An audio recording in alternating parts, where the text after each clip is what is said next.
Welcome to CBC News. I'm your host, Jim Jerkhammer. Our top story tonight, there ain't no bend in this banana. Or at least that's what CBCS had to say this week. Donna has the story. That's right, Jim. The much ridiculed comic book certification service pokes fun at the missteps of CGC Comics, arguably the leader in comic book grading and encapsulation. Let's listen in. Wow, there's a really big curve in this banana. This curve does not cause any damage to the banana. Furthermore, it does not affect the grade in any way.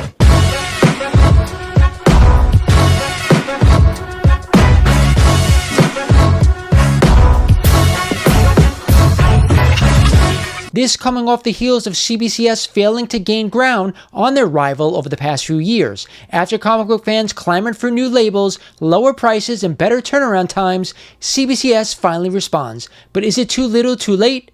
That's up for collectors to decide. Jim? In MCU news, earlier this week, news broke that Shang-Chi and the Legend of the Ten Rings director, Destin Daniel Cretton, will helm the new Spider-Man 4 for Marvel Studios. The movie is expected to begin production early in 2025 and will likely arrive in theaters during the summer of 2026. According to insider My Time to Shine Hello, Spider-Man 4 is going to be an Avengers-level event, lending weight to the belief that Tom Holland will reunite with Tobey Maguire and Andrew Garfield in the film. The movie is now set to have multiversal elements, but still be a street-level story. Hammerhead and Black Cat may also be on the way to the MCU, but more crucially, Doctor Strange's spell will be further explored and eventually broken. Peter Parker gaining the symbiote costume also has been described as a high possibility. Donna?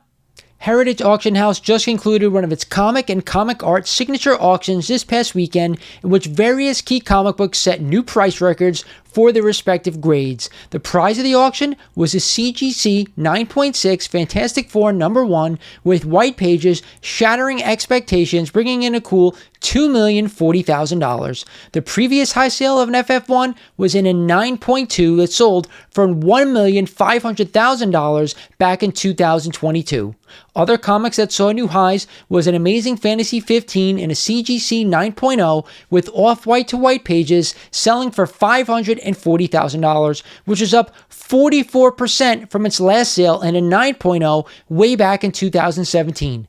3 copies of a Superman 2 were up for sale, in which 2 sold for higher prices, including an 8.0 for $78,000, a 6.5 for $26,400, and a 3.5 for $8,400.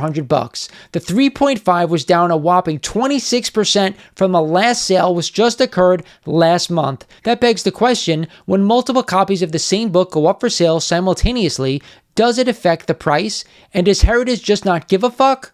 Concurrently in the auction, a Superman 1 in a restored CGC 5.0 with moderate restoration sold for $48,000, $18,000 shy of the last sale in 2023. A Superman 1 in a 1.0 qualified grade also sold for less, netting $43,200, effectively down 37% from the last sale of $69,000 in 2022.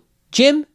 We have some breaking news hitting the newsroom this hour. Shots fired. I repeat, shots fired. Not in the face again, Jim. No, not that, Donna. CGC fires back. Multiple reports at this hour are confirming that CGC has taken various shots at CBCS after posting record low sales on key comics just this past week. The certified grading company and key collector mocked CBCS on the popular Instagram platform, stating CBCS comics have sold 20 to 25% less than their CGC counterparts. This coming off the more recent Bananagate scandal rocking the comic book community earlier this month. The Texas-based company still has yet to respond.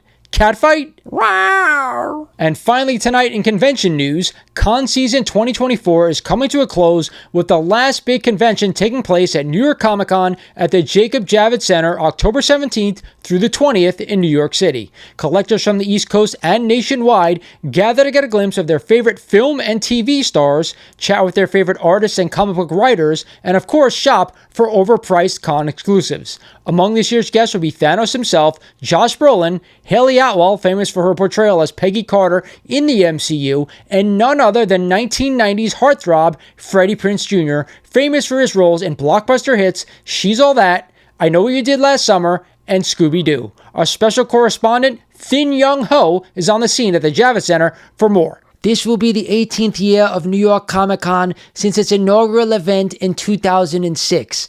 Our own newsroom anchor and aspiring porn star, Jim Jerkhammer, will be in attendance.